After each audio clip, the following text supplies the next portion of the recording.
All right, welcome back. Today, we're taking a look at the latest set of patch notes.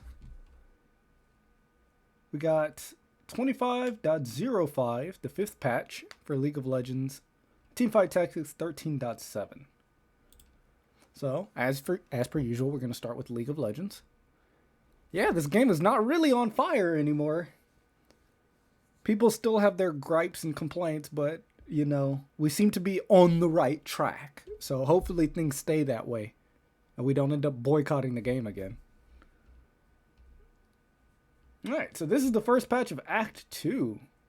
Some systems getting adjusted, new skins obviously, heavy nerfs to the usual suspects. Alright, getting into it. So, first of all, if you missed it last time, Hextech chests. Hextech chests are back. You're going to get up to 10 of them for each pass, 2 of which come from Honor. So, 60 chests in 1 year, which is a little bit more than we were getting beforehand. We were getting, I think it was 1 a week, right? So it was 52 in total that you could possibly get in a year. Now you can get up to 60. So that's great. Random loot is definitely a little bit better than some of these free skins that they were trying to put on the pass, like the Alistar skin or whatever.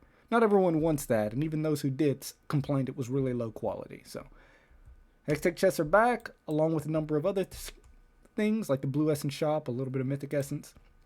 I went over that last time, so great. The Battle Pass is actually worth playing now. Will chests get nerfed? No. Champion shards. Oh yeah, and champs are going to be half cost now. So unlocking more champs is going to get a whole lot easier. Lane swaps. Now, this is a big one. If you like professional play, lane swaps have been absolutely terrible to deal with. Because what just happens is your top laner gets zoned off of CS at level 1 by the enemy bot lane. It's just all around horrible. Most of us don't have to deal with this, thankfully, but not everyone is so lucky. Oops, hang on. Let me make this a little bigger. There we go. Not everyone is so lucky. For some people, it was, especially in very high elos, pretty terrible. So, from 130 to 330, if 2 enemy champions, both of whom don't have a jungle item, are in top/mid lane or surrounding areas. So essentially, if your support decides to be an asshole and roam to your lane, they don't get bonus golden experience anymore. If the team has no junglers, the above rule is disabled. Okay, so the absolute bottom elo won't be affected here when 2 people are still in the lane. If the team has 2 or more junglers will now be included in the check. Champions who are about to trigger lane swap detection will get a warning ping as well as text. Champions who trigger lane swap detection will have a debuff, an icon over their champion, and repeated text warning them that taking lane swap penalties. Defending turret has 95% damage reduction. Defending turret now deals 1000% damage to minions. Defending turret and minions give golden XP from their kills to the nearest allied champion in lane. You see this? So even if you're trying to be cheeky or do some cheese nonsense, if the defender is hiding under their tower, they still get the golden experience without having to walk up and get the CS. Offending champions get 50 less golden XP. This will linger for 20 seconds top lane and 6 seconds for mid lane. And top lane only, the defending turret will also deal 1000% damage to champions, and defending champion has 50% damage reduction under their turret. So there you go, lane swaps effectively dead. The one thing that worries me though, what if you're just in your lane? What if it's just your top laner versus a top laner, and someone's support decides to troll and run it down in the first 2 minutes of the game and sit in your lane? Do you just get punished? Is there nothing you can do? That's what worries me. A little bit of trolling, right? I mean, if someone was going to troll you anyway, they would probably just run it down your lane and make your lane unwinnable regardless. But we'll see. It's only 2 minutes, right? It's only 2 minutes. It's only to 3 minutes and 30 seconds. So it's only the very, very, very start of the game. And it doesn't affect your jungler. So I think it's a pretty good change all around. At the very least, it's going to cut down on any cheese that happens around in the top lane. More adjustments to Otacon. No surprise there. Paragon Chroma. I'm not interested. Noxus map has been updated to make it a little less dreary, bringing the tones a bit closer to standard Summoner's Rift map. Some foliage has made it into the structures though. Did our gardener take the day off? Okay. Sure. Ambessa. Alright. E damage decrease. Bit too good at assassinating squishy targets, so 40 to 140 plus 60 is now 40 to 120 plus 60. So 20 less damage once you max it. Okay. Not bad. Aphelios.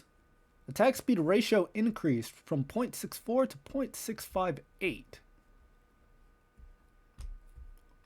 I guess that's a decent follow-up to the changes to the attack speed. Yeah, I suppose so. Aphelios is one of those really, really weird ADCs because he likes to build a lot of hard damage. He's not like Jinx, where he's going to build like 3 attack speed items, you know? Ashe, our damage increased. Or decreased, rather. Overshot her last Puff's patch? Okay. So 250 to 650 is now 200 to 600. So she lost 50 damage at all levels for her ult. I guess. I mean, nerfs like this normally don't mean too terribly much because her ult is mainly its utility, right? It's a cross-map 3-second stun. Aurora, E damage decreased. Okay, I like a good Aurora nerf. Too good at catching on targets and bursting them in the mid-game. So 70 through 230 plus 80 is now 70 through 230 plus 70. So minus 10% AP. They hit her where it hurts in the ratio department. Between worlds, border collision slope. Cut to 50%. Nice. Yeah. So it's a little bit harder for her to just, you know, lock someone in a spot and obliterate them instantly. Q, Cho'Gath. Why? Oh my lord. Cho'Gath's got nerfed. High-speed Cho'Gath has caught on as an overperformer. This is that weird build that people were doing. Okay. So his Q. 80 through 340. Lost 20 at max rank. Feral Scream. 80 to 300 is now 80 through 280. Lost 20 at max rank. E. Vorpal Spikes. 20 through 100 plus 3 plus 0.5. 20 through 100, still the same. Plus 2.5, scaling up to 3.5. So Vorpal Spikes are weaker early and stronger later.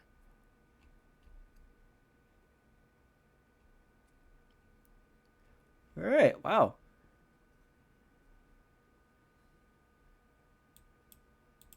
Compensates the top tank Cho'Gath, huh? I guess.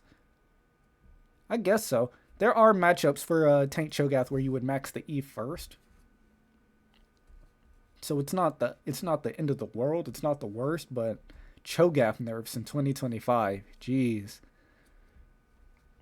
At least Q damage in both forms decreased. Yeah, so a follow-up nerf after they tried to gut at least support. So 40 through 180 plus 4 plus 3. 40 through 160, so they lost 20 base damage at max rank. Q, Venomous Bite, 60 through 180 plus 8. It's now 50 through 180. So just less early here for the spider bite. I didn't know this was an execute. Alright. Well, a lot of plus and minus 20s in this patch so far, huh? Cassandra! Yet another nerf. Definitely deserved here. So his passive, Dauntless Instinct. 20 plus 1 through 2 is now 12 plus 1 through 2. So they cut a little bit of the base damage off of his passive, but it still has its same percent HP damage. Pathmaker, this is the Unstoppable, by the way. All out bonus true damage, 10 through 100, now 10 through 80, based on channel duration. A fat 20% damage nerf. To be expected. I mean, it's K'Sante. He's probably still going to be broken because he's K'Sante. I don't know how they're ever going to balance this champion. I don't think it's possible. Like, you're just going to do nothing but make serious adjustments over and over. Because at the end of the day, a tank who can just decide to become a bruiser and deal true damage and kill anything on the map is just always going to be a problem. Dr. Mundo, base health increased. Alright. Been on the weaker side for a few patches now. Yeah, because of the nerfs. And then they nerfed his items too. So a little bit of extra HP. Not... Alright. 37 HP? Okay. Poppy. AD growth increase. Passive shield formula reworked. Really? Yeah, her support is still strong, but... Make her a bit stronger top lane. I wouldn't mind Poppy coming back to top lane. Really. With champions like Mbessa and Renekton on the loose, I definitely don't mind Poppy coming back. So her HB growth increased by 6. Not bad.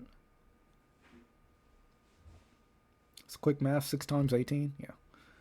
Passive Iron Ambassador. Shield. 13 to 18% max health at 1713. It's now 11 through 20%, so it's linear now. It starts lower, but it ends up being higher, and it scales linearly. Okay. Heroic Charge. Max damage 100 through 260 plus 100. 80 through 240, so minus 20 again for another champion. But it's 120% bonus AD, so... If you like building AD on Poppy.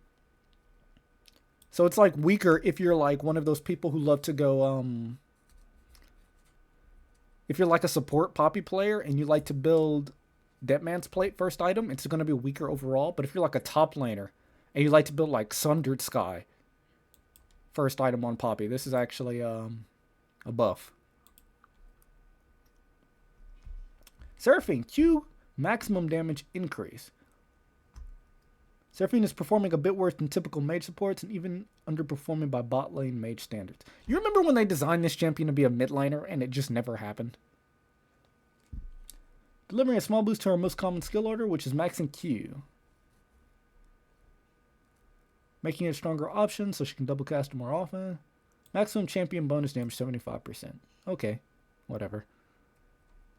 This champion only ever really took off as an enchanter. At least in my experience. I guess when she does get played bot lane, she does get played with an enchanter. So you'll see like Seraphine plus Sona. Or something like that. Skarner. Hopefully another nerf. Scorpion's due for another hit, thank goodness. Q slow duration, a little bit shorter. Final attack bonus damage. Ooh, minus 2%. Okay. And his E got another nerf, another 2-second cooldown. Okay. Alright, make Skarner just a little bit less. They're kind of hitting him with small incremental nerfs one by one. Until he eventually gets to a state of relative balance. Which is probably the way they should be doing it anyway. You don't need to gut a champion. Small incremental changes until you can eventually bring it in line. That's probably the way to go about it. Yorick. Our monster damage cap decrease. Yorick is extremely strong as a jungler. Have y'all seen the video of Yorick soloing Baron? I mean, Yorick's been soloing Baron for years. But, like, he was able to, like, get his minions on the Baron. And the Maiden and the little ghouls alone were able to solo the Baron while he was doing something else. So now they've capped it a little bit to make that a little less likely. I mean, he's still just probably going to be soloing Baron, but at least he won't just hit level 6 and, you know, do everything himself. Zed, E damage increased.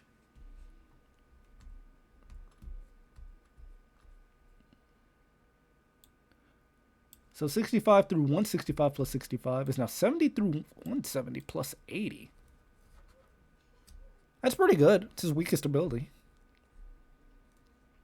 Still applies to slow and everything.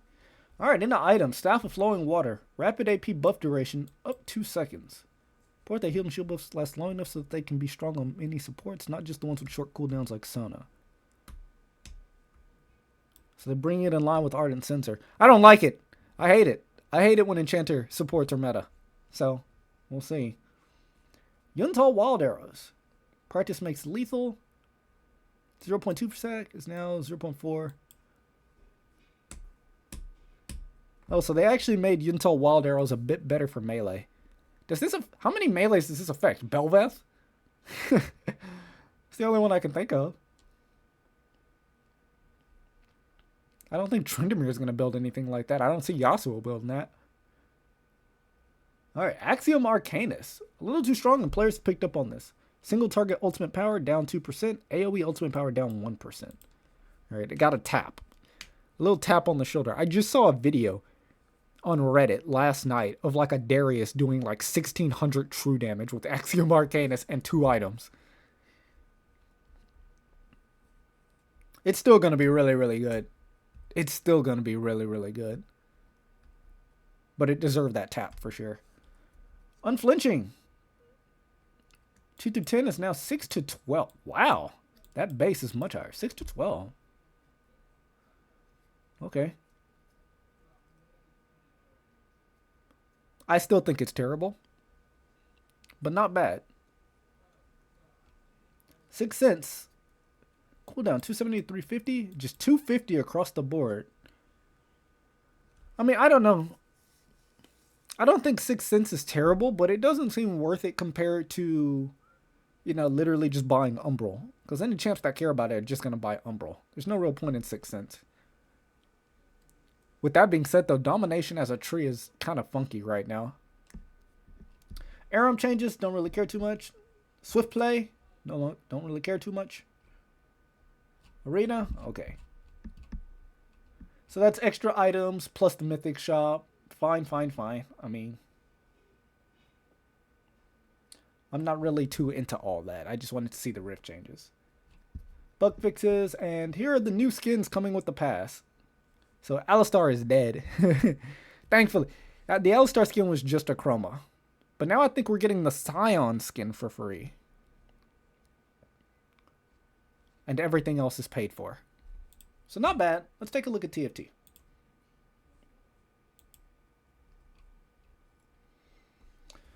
Alright, it's a small patch, probably, because Tactician's Crown patch, yeah, so the big tournament is on the way, and they don't want to change too much. Rotating shop, Fluff of Poros, and this beautiful stage that I kind of wanted. Yeah, loot eggs going away now. You can't RNG your eggs anymore. If you have eggs already, they'll be going to be automatically open, and you'll be granted 50 treasure tokens. If you already own what's in it. Okay. Team codes. We'll be rolling out some Team Planner upgrades. You can now paste team codes in the Team Planner while in game. Cool. So you can steal comps while you're still there. Huh? Context loading information not found. New files added error. New content detected. Information not found. Tactician's Crown patch detected. Impact set to low. Frequency set to ultra low. This an Easter egg that I don't understand? Okay. Now that worries me. When Riot tries to be cool and do stuff like that, it actually makes me more worried than it makes me excited. Traits. Conquer stat increase per cash out. 8%. Over 5.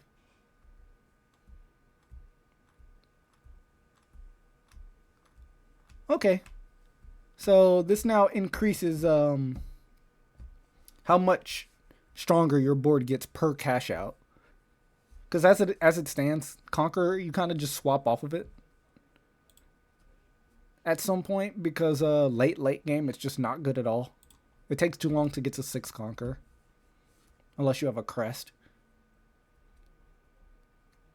1 cost units. Vex ability damage. 220 through 770. So Vex got buffed a little bit. 110 to 385. Now 120 to 400. Probably still not worth it unless you're doing Visionaries. Camille and Ziggs.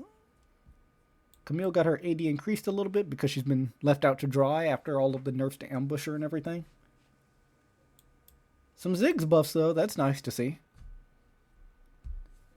An extra 30 damage when you get them to 3-star. 3 cost units. Gangplank Melee buffed again, because no one does Gangplank Melee. It's been buffed for like 4 times now. 10 less mana to cast. Nunu and Willump also got a mana buff. Right? They now get 50 out of 100 mana. Swain melee heal per second. Increased ever so slightly. I guess backline Slain was a little too strong for a while. So now it's 120. Up 20? Yeah, up 20. At 3-star. 4-cost units. Elise ranged ability damage. Well, no one ever plays backline Elise, but here you go. Nice little buffs. An extra 45 damage at 2-star. If you 3-star, you're winning the game anyway, so it's whatever. 5-cost units. Jinx Death Rocket AP damage. Brought up to 100 across the board. Okay, so it's just an AP ratio increase, I guess. Maybe it's if you end up putting like a blue buff on her instead of a Spear of Shojin. Or Spear of Shojin gives a small AP bonus as well. So yeah, she just gets a little bit more now. For her items that give her a little bit extra AP. And Malzahar gets a mana buff, 5 less. Okay. Augments. Backup attack speed up 2%. Glass Cannon 1 damage amp back up to 15%. Didn't they nerf it? Or was it the other Glass Cannon that got nerfed? Alright. Mad Chemist Singed. Wow, this definitely got nerfed, but it looks like they're bringing it back. Forbidden Magic 80 per stack. This is the Scion augment. 2%, now 3%, and an extra 5 health per stack. Okay. Sisters, Jinx attack speed buff increase. Both buff duration. Taken up an extra 3 seconds. Glorious Evolution Victor, upgrades required. 6-4. What? Didn't this have 9 at some point? Now it's 4? It's just a free Victor. Golden Egg. Some of the loot tables have increased in value. I love taking a golden egg, so you already know. Wand Overflow attack speed per rod increased by 1%. Warwick, player damage required 20. Oh my lord, what you really are might be worth actually taking now. At least if you're ahead. And there you go. Short and sweet patch with some cute little buffs. Fine, I believe in it. I might end up playing some Conquer. And there you have it. That's the end of the patch notes. As of this moment, I don't think there was any other news to cover. Right? I'm pretty sure there wasn't. Yeah, there isn't. So, that's going to be it for me. Overall, patch notes are fine. They make sense, right? Some well-deserved nerfs and buffs for things on the Rift, and some cute little buffs for Teamfight Tactics. So, this was a short one. Nothing big going on. I will say, though, I'm making a little announcement here. I am considering doing video game news for things outside of League of Legends. Right? I covered some topics on, especially like the Hextech chess, and that video got a whole lot of views. So now I am considering maybe doing game news for other games. Like I was considering coming on and ranting about like maybe Dauntless or something. Because I love Dauntless and now it's going down. It'll be gone forever. Feels bad, man. So I'm considering it. If anyone has any opinions, you can let me know. And of course, this was streamed live on Twitch. And I will be catching y'all real soon. Peace.